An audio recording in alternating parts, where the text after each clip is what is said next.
Does anybody just know what happened? My hoverboard died. Do you know how serious this is? No, you don't.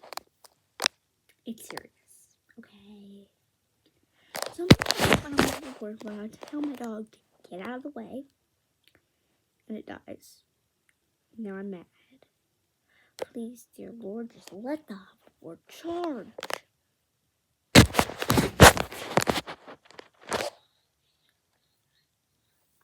Have I used it that much for my chores because I don't feel like walking? Yes. I don't have a planned video today because I can't do right now. JK. We're gonna be storytelling today. I have never done a storytell, but I'm going to. Gonna read my library book about the band. I've never done one of these, so please give it a thumbs up if you like it and you would like me to do more read up. Also, my library day is tomorrow, so I need to get this book finished. Okay, so I'm gonna read to you guys. So this is what it is. It's the Babysitters Club, Claudia and the Phantom Phone Calls. So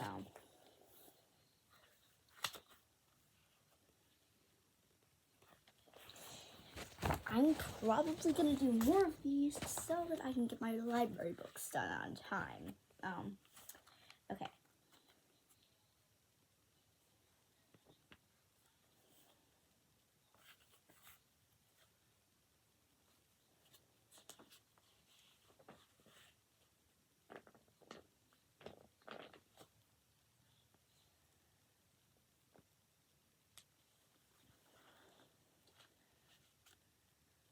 So I will read from the top of the page so you can know what's going on. Christy began to feel suspicious and a little nervous. Watson shrugged into his coat. "Goodbye, Pumpkin," he said, kissing the top of Karen's head. "Goodbye, Andy." He left quickly, calling over his shoulder, "I'll be home before 9, Christy. Thanks again." This was the moment when even the most babysat for children even sometimes burst into tears. Jamie Newton, for instance, absolutely hated for his parents to leave him just before bedtime, but Andrew was already on his way to the kitchen after the ice cream. Karen apparently had other things on her mind. "What's the matter?" Christy finally asked, taking her hand. She really didn't want to know. Yet it was her job to know. "Morbid of Destiny," whispered Karen. By the way, Morbid of Destiny is their neighbor, but Karen thinks she's a witch, so her witch name is Morbid of Destiny. Her real name is Mrs. Porter. Thank you.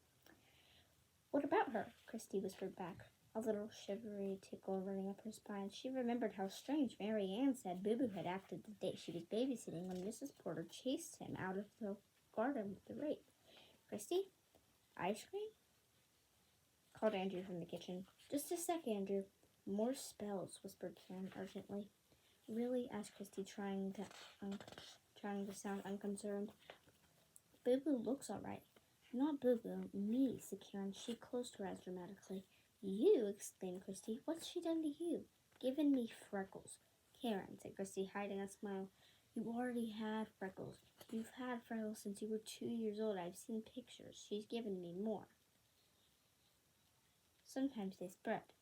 Karen shook her head. "Christy," called Andrew, sounding impatient. "Coming." "Karen, I really don't think you need to worry. Let's go have some ice cream with Andrew, okay?" "Okay, but I'm warning you. If she squints her eyes and holds one hand in the air, she's putting a spell on you." "I'll be an alert," said Christy. They walked into the kitchen and found the pink ice cream dripping all over the table onto the floor. 3 bowls and 3 spoons were sitting stickily in the middle of a mess. "Andrew," cried Christy. "I helped." He said proudly. "I let Boo Boo out, too." Christy turned pale. You let out Boo Boo?" "You let Boo Boo out, Andrew?" I guess I wasn't paying attention," said Karen quickly. Christy calmed down. "I guess not. Andrew, thank you very much for helping." "Thank you very much for helping," But from now on, maybe you should tell me before you help with Boo Boo, okay? Sometimes we don't let him outside. Andrew's face fell, but Christy rushed. You did a good job with the ice cream. Thank you. Let's just wipe up the drips and we can eat. Christy, Karen, and Andrew finished their ice cream. Then Christy put Andrew to bed. Karen changed into her pajamas. Let's read stories until my bedtime, Karen suggested. Okay, said Christy. Choose. Karen searched through the shelf in her room, then sat down on her bed. Christy sat next to her. Karen handed her a book. What's this? Exclaimed Christy. The witch next door. Where did this come from? It just appeared, said Karen mysteriously. Christy looked at her suspiciously. Are you sure? Well, it appeared from inside Daddy's briefcase. He bought it for me. Aha, said Christy. Listen, tonight we're going to read something funny. She took a fat book from the shelf. Has your daddy read this to you? Karen shook her head. It's too long. Not if you read it a little at a time. And that's what we're going to do. Every time I babysit, we'll read some more. Okay, agreed Karen. She settled herself against her pillow. Now, said Christy, this story is about a girl exactly your age whose name is Romana Quimby. Good, said Karen. I like that name. Christy began to read. A half an hour later, Karen was asleep. Christy tiptoed downstairs as she reached the kitchen and the phone rang. Christy practically jumped out of her skin. The caller was Mary Ann, just checking. She said, I wanted to know how you're doing. Fine, Christy replied. Karen and Andrew are in bed, but Karen thinks Mrs. Porter is a freckle spell on her. Christy giggled nervously. You know, said Mary Ann, I'd be able to laugh too. If only Mrs. Porter didn't look so much like a witch. Yes, well, yes. I mean, she does go flapping around in her yard in those horrible black robes. Some, like some kind of overgrown bat? Marianne, stop. Okay, I'm sorry. Look, I'm not supposed to be on the phone at all. I did tell Dad this was a homework emergency. I'm glad everything's okay. Thanks. Walk up tight. What? The windows and doors. Lock them. Lock everything just in case. All right. Chrissy and Marianne hung up, and Christy started walking through Watson's huge silent house. All the windows seemed to be locked, but Chrissy checked each one anyway. The only problem that there were so many of them, and the locks were so hard to reach. Chrissy was perched precariously on top of the stepladder in the library when the phone rang again. Ugh! Christy stumbled down the ladder. She reached for the phone in a big leather desk. Then she drew her hand back, afraid of the three leanings told her she was probably just Marianne calling back, even though she knew that was unlikely. Mr. Spire is so strict about letting his daughter talk on the phone after dinner. Hello? Christy timidly, hello? She could hear light breathing on the other end of the phone. Hello? Nothing. Christy dropped the receiver into a cradle as if it were burning her hand. She ran from the library. She knew she should check the upstairs windows, but she was too afraid. I just know the phantom caller's going to sneak into the second floor. She told herself he's probably leaning a ladder against the outside of the house this very moment. He's ring. The phone again. Ring. Ring. Christy reached for it. She knew she had to answer. The caller might have been belonged to her mother. She picked up the receiver and held the story up. She couldn't get anywhere though. Christy asked the caller. Claudia? She whispered back. The caller was me. What's wrong? I asked her. I just got one of those calls. Ooh.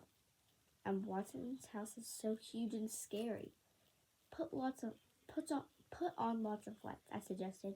What do you think the calls mean? Christy asked. She knew she couldn't stop thinking about them. I knew just how she felt.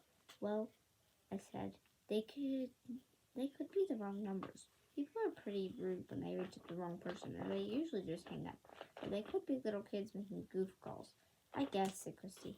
In case there's any trouble, do you remember our code? No. Chrissy, you were the one who made us rehearse. Where's your sheet on the code with the code words? At home. At home. I didn't know how I would feel to be so nervous. I can't even remember my last name. It's Thomas. Thanks a lot. Chrissy, you are the babysitter. You're in charge. You better act like it. Silence, then. You're right. Okay, Claude, I'm going to get off this phone and read The Witch of Blackbird Pond. Are you sure you want to read that? I have to. It's for school. Besides, there are no such thing as witches. And I'm through being scared. I'm a babysitter. Very true, Christy. You speak it, girl. How much more? We only have a few more pages, guys, and then I will post this video, and hope you guys like it. Right. See you tomorrow. Right, bye. Christy hung up briskly. She marched out of the library and got her book and curled up with it on the living room couch, but she couldn't concentrate. She kept looking outside. The branches in the trees of Watson's yard moved eerily back and forth in front of the street lamps. They looked sort of like hands, gloved hands. One little branch kept tapping by on the bay window right by Christy's head. Tap, tap, tap. Christy could imagine all sorts of Halloween-y creatures in Watson's yard. Crackling witches, Halloween goblins, silent watching ghouls, tap, tap, tap. And Christy heard another sound, or thought she did, a sort of swooshing. She was followed by an angry yowl at the front door. Boo boo, cried Christy. She was glad he was coming out on his own. She could stop worrying about Mrs. Porter and her garden. Christy ran to the front hall and flung the door open. There was Boo Boo right there. He wasn't alone. He was in the black clothes arm of Morbida Destiny. It was the first time Christy had actually seen her, although she had imagined her vividly after Marianne's encounter. Come back here. Okay.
Hey guys, so I have to leave really soon, but we will continue when I get back, okay? Bye guys.